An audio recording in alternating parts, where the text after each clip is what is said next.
Welcome, fellow recovering traditionalists, to episode 213, Seeing Multiplication, How Subitizing Builds Fact Fluency Through Relationships. Have you ever watched a student count out 6 items 4 times to help them get the answer to 4 times 6? And then 5 minutes later, they are counting yet again to solve that exact same problem. What if instead that student could easily see that 4 times 6 is just double 2 times 6 without counting at all? In this episode, we're going to explore how subitizing, which is that ability to instantly recognize quantities without counting, completely transforms multiplication from 100 isolated facts that students have to memorize into a beautiful web of connected relationships that students actually understand. Welcome to Build Math Minds, the podcast, where fidelity to your students is greater than fidelity to your textbook. I'm your host, Christina Tonnevold, the recovering traditionalist and BuildMathMinds.com founder, where my mission is to change the way we teach elementary math to our kiddos. So, are you ready to start building math minds and not just creating calculators? Let's get started. Now, if you've been listening for a while, you know that subitizing is one of the 8 foundational number sense concepts. It's that instant recognition of a quantity, like when you roll dice and you immediately know that you got 5 without counting the dots. Or when I held up my fingers, which you can't see if you're doing just listening to the audio, you knew that this was 8. When we apply this to multiplication, we are encouraging kids to actually see the groupings and not individual items to be counted. And this is essential as they move into multiplication. We're helping them instantly see equal groups and recognize their structure and use that structure to their benefit. This is a leap from that additive thinking where everything is about counting on to multiplicative thinking where students start to see and use relationships and patterns. Without these relationships, we get caught in the times table treadmill. This is where we teach kids their ones, then their times twos, then their times threes, right? Going through and just marching through each set of facts in isolation and then cycling them back through as we help them learn and memorize each of those sets of facts to ensure that they've quote unquote got it. Here's the problem. That approach creates 100 separate, unconnected facts for students to memorize. Researchers have shown repeatedly that when students learn math as disconnected facts rather than as relationships, they forget quickly. They're trying to hold 100 separate pieces of information in their heads instead of understanding key facts and the relationships that connect everything together. Without a visual and conceptual foundation, students miss the absolutely beautiful patterns in multiplication. They don't see that every fact connects to other facts. They're just so busy trying to remember these isolated facts, like what 7 times 8 is, that they never realize it's just one less group of 8 times 8, or 2 more groups of 8 than 5 times 8. So here's how I want you to try to flip the script, right? Instead of marching through those times tables, we need to start with the 4 types of multiplication facts. Now, for those of you watching the video, you will see my multiplication chart right now. It's color-coded, and I'll make sure that there's a link to this image in the show notes, which is buildmathminds.com/213. But these facts are the times 2s, the times 10s, the times 5s, and the times 0s and times 1s, which are essentially some properties of multiplication. But these facts create the backbone that everything else connects to. So let's start with the times 2s or our doubles. This is where you can ensure that your students are able to subitize small amounts because later we are going to have a lot more groups of these. So we need to ensure that kids can subitize 1 or 2 groups first. Plus, I love starting with times 2s because it is their doubles addition facts, which they've been working on for a few years. doubles are typically the first multiplication facts that children naturally acquire because they're so easy to visualize and they're just common in our everyday world. So try this in your classroom tomorrow. Make some dot cards showing just two groups of something. So 2 groups of 3, 2 groups of 4, even 2 groups of 6, and flash it for just 2 or 3 seconds. Students with developed subitizing won't count. They will see 2 groups of 4, and then they're able to tell you that that's 8. Okay? That's just a way to get started with subitizing to ensure, because now we're going to kick it up a notch, as Emeril Lagasse would say. So up next is developing the times tens. Now, often we teach the trick to just add a 0 when multiplying by 10. But if you've ever worked with middle school kids, that trick is really detrimental. It stops working when students are multiplying with decimals and they don't really understand what's happening. So instead, we need kids to understand that the number, when you're multiplying by 10, the number you're multiplying by gets 10 times bigger.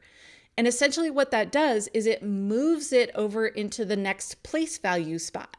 It's not just adding a 0. Okay? We need them to understand it's moving a place in the place value chart. And that holds true even when they're multiplying by decimals. Okay? I'll get off that tangent here. But to help them really understand it, let's make it visual. When students have been working with 10 frames since kindergarten, seeing groups of 10 is automatic when we put groups of dot patterns inside a 10 frame. In this visual that I'm showing, hopefully you're seeing groups of 4, but you can't tell how many groups there are because they're just randomly placed. But when I put that same amount into this 10 frame, you can subitize, and you know that there are 4 in each one of the groups, but you also know there are 10 groups because the 10 frame is full. At this point, you might have students who can tell you that there are 10 groups of 4 in this picture, but then they have to count every single dot to determine how many total dots. And that's okay. That's where many kids start out. Even with multiplication, those early numeracy concepts of verbal counting, object counting, cardinality still hold true. They need to do multiplication with counting. But we don't want them to stay there, right? And when we put them into these visuals like the 10 frame, at least they're not counting out every single one of these groups and counting out to ensure that there are 10 groups and that there's 4 in every single group. They're subitizing. They can tell how many, but they might have to come back and count all. Multiplication is a whole lot of counting, unless your students can subitize. I believe that's one of the main reasons that we jump to just memorizing the facts, because counting is so time consuming and we don't know what to do instead of that to help them. Subitizing is the key.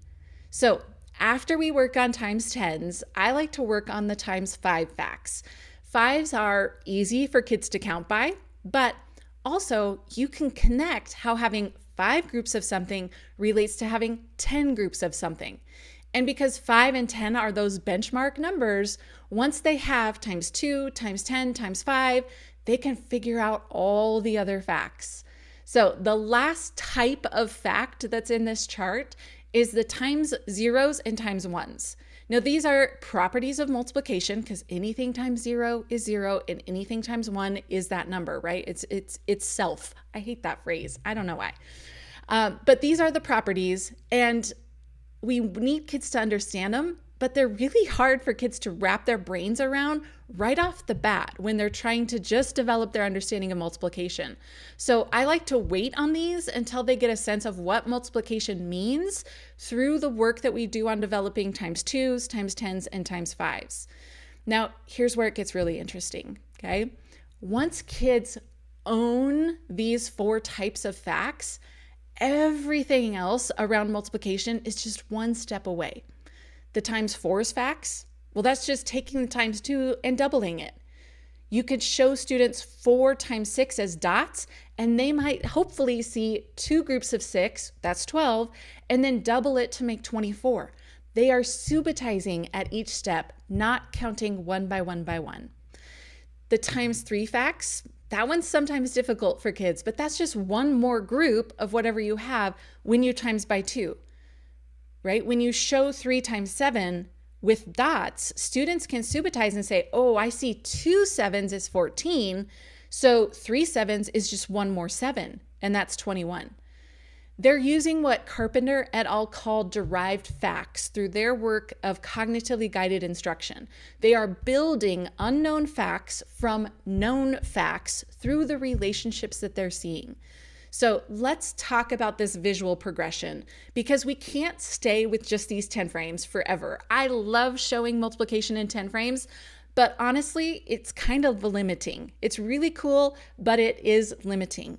Kids naturally will start out with scattered equal groupings. When they're doing it on their own, they're using non-subitizable amounts. Picture 3 groups of 4 dots just scattered on the page, right? We see that all the time if we ask them to draw what 3 times 4 is, or 3 groups of 4. We need to help them organize those so that they are subitizable. That's why I do love the 10 frames. As your students are counting out their groups or their drawing, you can have them put those into a big 10 frame that's on their desk. You can encourage them to make the groups inside each of the frames subitizable also. Just take a minute and ask them to look over at their shoulder partner's 10 frame and see if you can tell how many are in each one of their frames, right? After the work in 10 frames for a while though, I do want you to move towards arrays, because soon the amount in the groups is going to be large.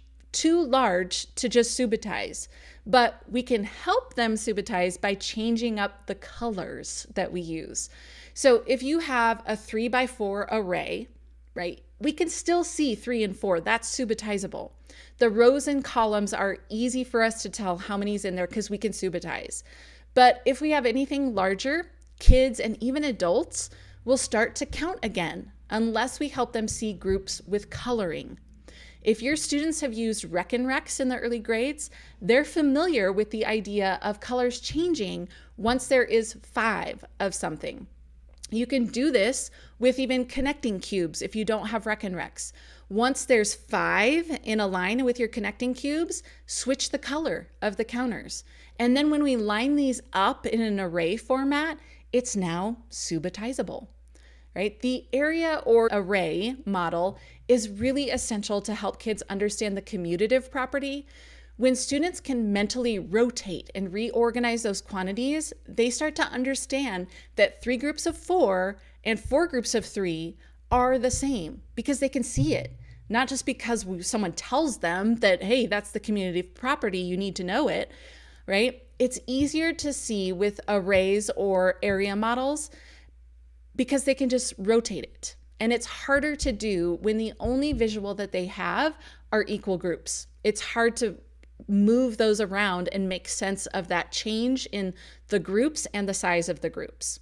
So let's get a little practical to end this out. Here's 3 strategies that you can start using tomorrow with your students. First, I love quick images. Use a quick image as a warm-up or just when you're headed out to PE or to recess.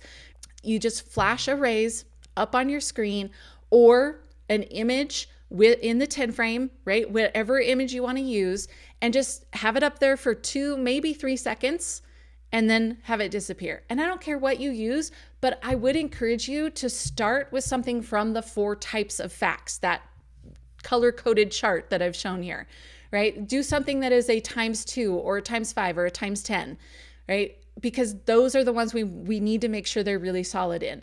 After the image disappears, we want students to describe what they saw and how they knew it, right? So I would love to hear something like, I saw 3 groups of 5. I know that that's 15 because I saw 2 groups of 5, which I know is 10, and then there's 5 more. We don't want them to just say, oh, it's 15. We want to know how they're seeing it. What groupings are they seeing? Can we write that as multiplication facts? Can we write the abstract equation that they are seeing so that they start to relate the visual to those equations? You're building subitizing and you're building multiplicative reasoning for them as you do this activity. Second, encourage your students to see connections by doing activities like build it from what you know. you could name it something different if you want, right? It's a use what you know, basically. So an example is to show students like 6 times 7 visually in some way. I love a 10 frame. You could do that. Don't let them calculate it from scratch. Don't let them count. You want to show it and maybe even have it disappear and then show it again to encourage them to see groupings and not count. You're going to ask, what do you see in this visual that could help you? It's not just what do you see? What do you see in the visual that could help you? So some students might see 5s. They might see some grouping of 5 in some way. They might see 5 groups of 7, and then there's just one more 7. Others might see 6 groups of 5, and then they just need 2, they see the extra 2 in each one of those 6 groups. Did that make sense? It will if you see the visual, okay? The key is that they are seeing relationships. They're not counting from 0.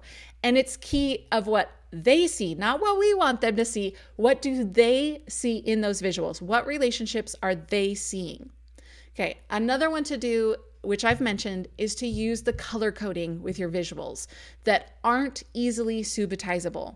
When you're working on, let's say, 4 times 8, explicitly connect it to doubling by changing out colors. Discuss it as a class to help make these connections visual and be very explicit. We want to make it really, really obvious what's happening in this visual. And that only happens if we talk about it, because not every kid is going to see it every single time.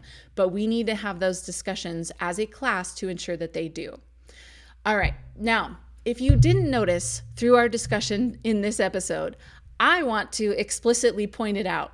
The 8 number sense concepts layer together to help your students build their understanding of multiplication. I didn't talk about it in this video, but the 3 counting concepts are where your students need to start in their development. But then we want to layer in the subitizing to help them get past those counting phases. By using subitizable images, you help your students see spatial relationships. That's one of the 8 number sense concepts. Part whole thinking allows students to see that 7 times 6 can be seen as 5 times 6 plus 2 times 6. They're decomposing, and that's what part whole understanding is. And they're decomposing based upon friendly numbers, which are the benchmarks typically. The benchmarks of 5 and 10 play really heavily throughout multiplication. They're decomposing using those benchmark numbers. They're not just memorizing facts. Okay? Those memorization of facts don't last long term. Using part whole thinking, seeing spatial relationships, using benchmarks, the concept of 1 and 2 more or less, these last long term, even when they get into multi-digit multiplication. If you didn't notice it, that concept of 1 and 2 more or less, it does come out when they're talking about that strategy, like 7 times 6 is just 2 more groups of 6 than when you're doing 5 times 6. Right? That is, it's not just 1 or 2 more or less, it's 1 or 2 groups more or less. All 8 of those number sense concepts play a role in helping your students develop their understanding of multiplication and so much more. It's not just multiplication, okay? If you want to learn more about the 8 number sense concepts and how they help develop your students' understanding of mathematics, check out my online course for teachers, The Flexibility Formula. The Flexibility Formula, 3rd through 5th grade, specifically builds your understanding of the 8 concepts and how to help your students go from mindlessly following procedures for multiplication, division, fractions, multi-digit addition and subtraction, and gets them to thinking flexibly when they're solving those problems. If you want to enroll, go to buildmathminds.com/enroll to learn more and get registered for the class.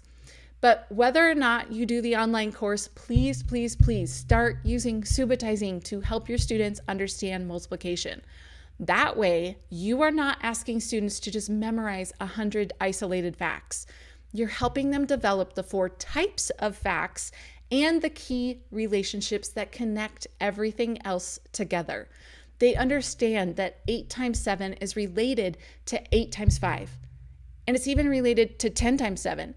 And it's even related to 4 times 7. It's all connected. So your challenge for tomorrow, pick one multiplication fact that your students are struggling with. Let's say it's 7 times 6. That's a tough one for kiddos, okay? Instead of practicing it in isolation, help them see its connections to something they do know. Show them how it relates to 5 times 6 or 7 times 5 or double 7 times 3, right? How does it connect to 7 times 3? Use those visual models. Use subitizing. Help them build relationships around the fact. Don't just memorize in isolation. And teachers, I have that color-coded multiplication chart available for you. It's not necessarily for your students. It's more for you to use as a guide and to ensure that the darker colored ones are the ones you're focusing on, because the lighter colored ones come when we build relationships. And how we do that is building their 8 number sense concepts. So go to the show notes, buildmathminds.com/213. That's where the chart is. That's where any of the visuals that I'm showing on the video here today. If you're just listening to the audio, you can go check out my multiplication inside of 10 frame images, right? Grab all those things, even enroll in the flexibility formula 3rd through 5th grade on that site. Because remember, we're not just building calculators.